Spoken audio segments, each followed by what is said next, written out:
For those of you out here that are starting into the blacksmithing world, this is the best tip I can give you. I mean, the best tip I can give you. Flashback. Oh, thank you all. By the way, we just hit 100 subscribers. Very awesome, very cool. Thank you very much for all the tips, advice, recommendations, and suggestions that you've also thrown in out there. They are absolutely invaluable. Somebody threw out, check out Black Bear Forge. We live by his words. Yes. So, yes, we have checked him out. He is one of our resource pool. One of these days in the not too distant future, we'll put together a list. We'll have our videographer put together a list of some of our favorites that we tend to follow for recommendations on how to do stuff, what to do, what tools to use in that particular situation, what steels to use for best results. We'll put you together a list of people that we follow so that you can follow them as well. All right. Today, we're going to be making another leaf, or at least attempting to, and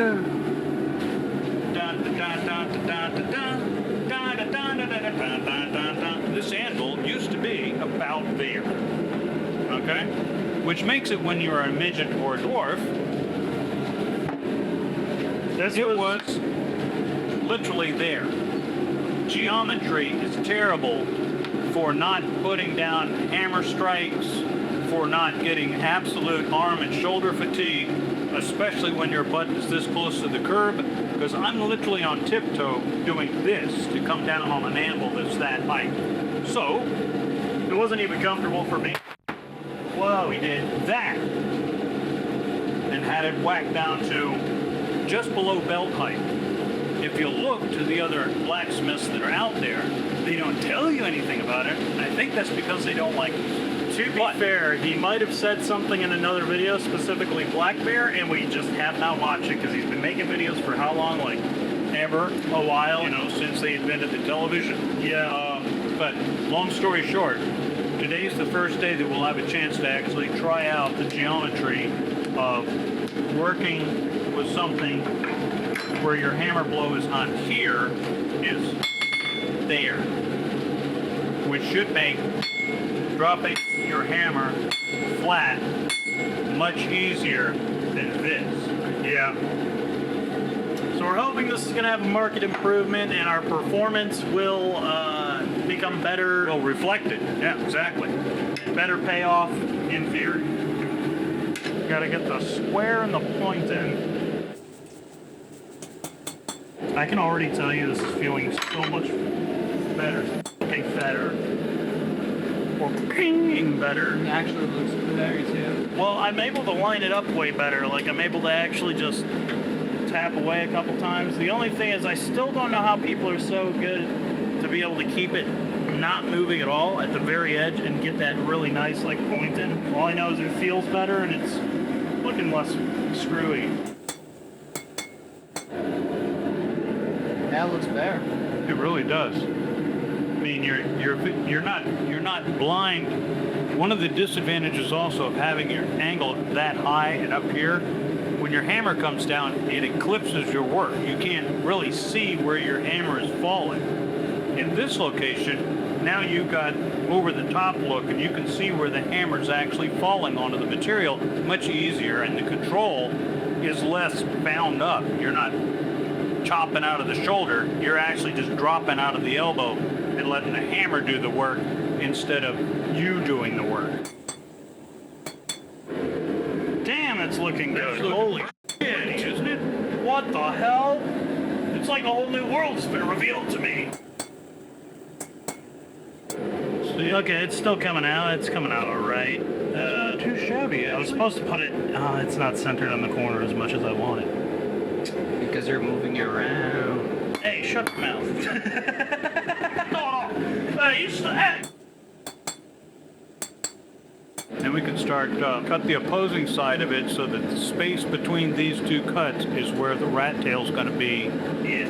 That makes up the leaf, the stem of the leaf. Yeah. Our skills weren't as bad as we thought we were. Our skills were the fact that we were making stuff with an anvil set here, and we were doing halfway decent. Take those. Halfway is exactly the way I would put it.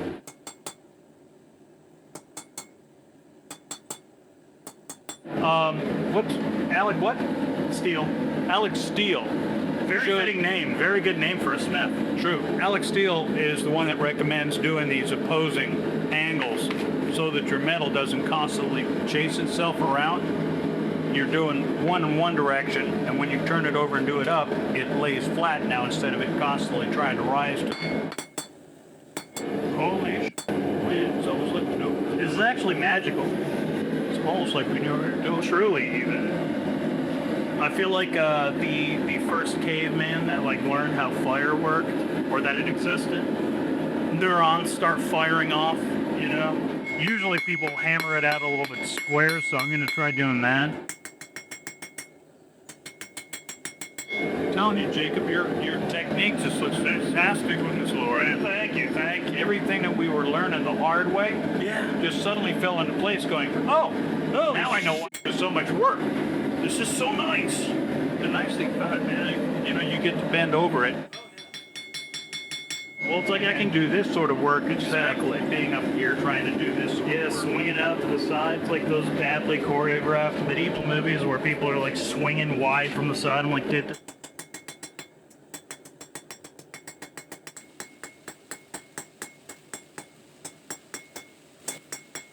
See, the only problem I'm still having, which is just gonna have to come with me actually learning how to do this shit, is how not to move my left hand when I'm trying to move material. If I want to keep it in one place, learning how to actually have it settle and not shift unless I'm, you know, wanting it to move. Nice. It's getting very nice at that particular part.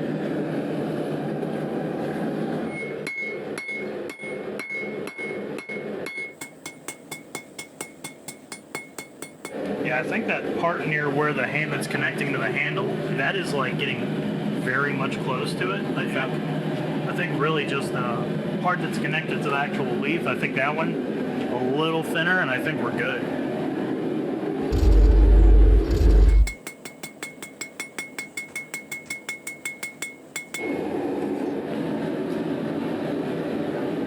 Oh yeah.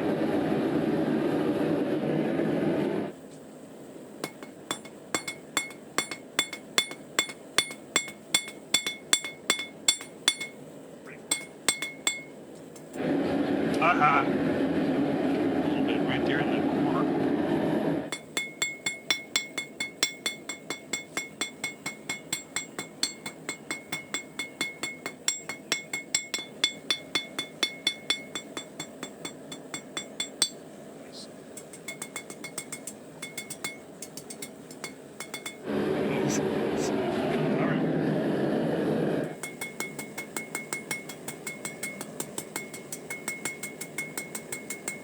I will say, now that I remember, if we do want to try to do the penny scroll thing, we want to literally even like bring this all the way down until it's almost falling off of it to do the penny scroll.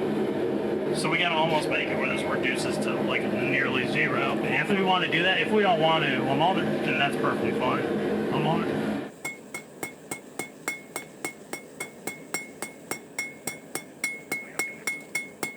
Take another heat and be able to get it there. Hammering that a little thinner, and then we will do a twisty thing. And then the next heat will be for bending. It's looking good to me.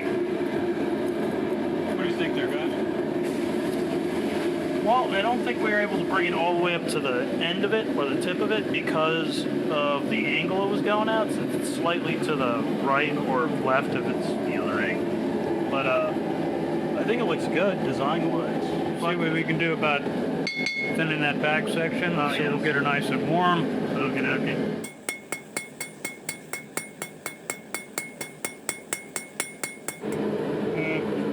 More, less. I think we need more. Like in the video, I was surprised it was still attached when he was hammering it because it was so thin. Because if we try to bend it in that format, there's still too much meat for it to actually want to break away in a couple turns.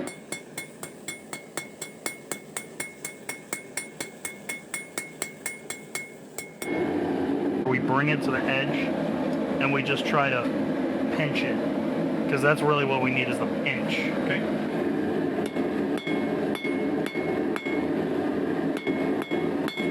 I think that is it right there.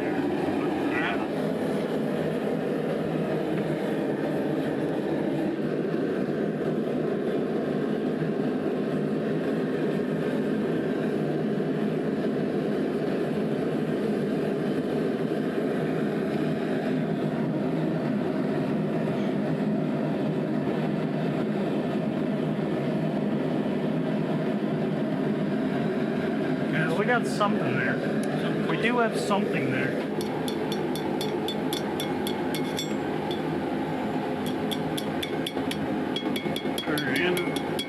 Bring the leaf to the top. I like it. And honestly, the curve forward I did, I think I accidentally hammered it out. Yeah, you did. It's not really there anymore. Slightly disappointing. Now, kind of hard to straighten it back out, not gonna lie. But we got that. We got the loop. That is looking some sort of way much better, I believe. I do say so myself. Again, if we're going off of what Alex Steele was saying, critiquing, definitely was hoping that we would get a more centered loop at the very top of it. Just making. Well, if we heat it up one more time. Yeah. Okay. Yeah. Get on it with the pliers and do this. Yeah. That'll give you your centered hole. Instead of being on the back of the leaf, it'll be over top of the leaf. You want And it? then just crush this. Sure. It's like it's plenty warm out. We have not finished yet.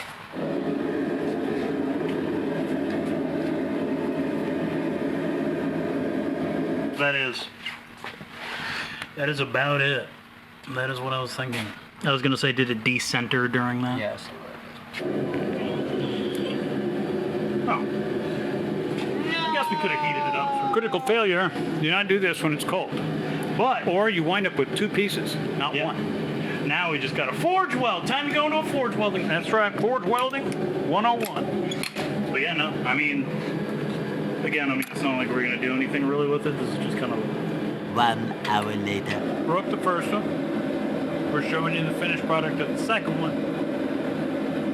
And this time it worked. Do not do what we did the first time, which is wait till it gets cold and then try to bend. Yeah. It snaps every time. It is thin, which does let it bend to a degree. All right, bring it to it.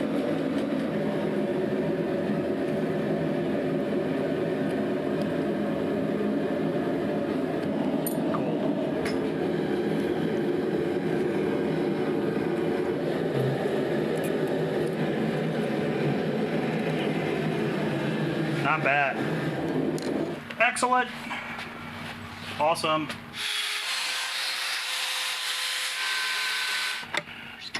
Mm-hmm. So what are you using here? This is called Canuba wax, which is a plant-based wax. I would strongly recommend to anybody that's actually doing this to not drop it. To use actual bees honey, but Canuba will work out real well. It's a very hard wax, but it will buff off quite nicely and give this a delightful sheen.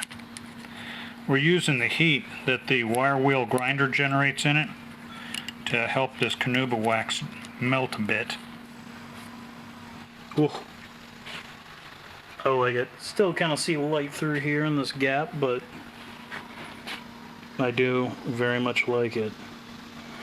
Objectively, the best one we've made thus far. Yeah, and if we'd have gone about flattening that foot instead of leaving it with that twist, Yep. then it would have just laid comfortably on it. For sure.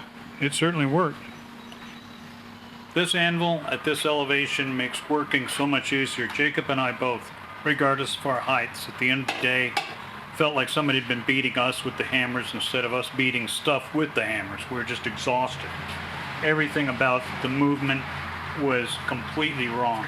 Settling it down here, we found that our hammer strikes are 100% more accurate and far less exertive than they were before. The first leaf we did had a critical failure, mostly because of me. I tried to move it when it was cold and it just snapped off. We went through this process of heating it and then did not get into a hurry and went about what you're looking at, an ugly one. Yes, that was the first one we did. This is what it looks like when you just start, and then you get this on the new anvil. Again, I can't stress it enough. You won't hear it on many blacksmith videos out there because we certainly didn't. What we wound up doing is observing it and realizing that all the rest of them had anvils sitting at around belt height or slightly lower, so that your arm drops out of the elbow. You're not working out of your shoulder. Other than that, Like, share, subscribe, come back on a regular basis. We hope to do better next time. See you. See ya. Well, I think that it's a good. You're still recording? I thought we were done. Is this an outtake? Bloopers? What are you doing? Hey, you! Get out of here! That's right. What are you doing here? That's right. Get out.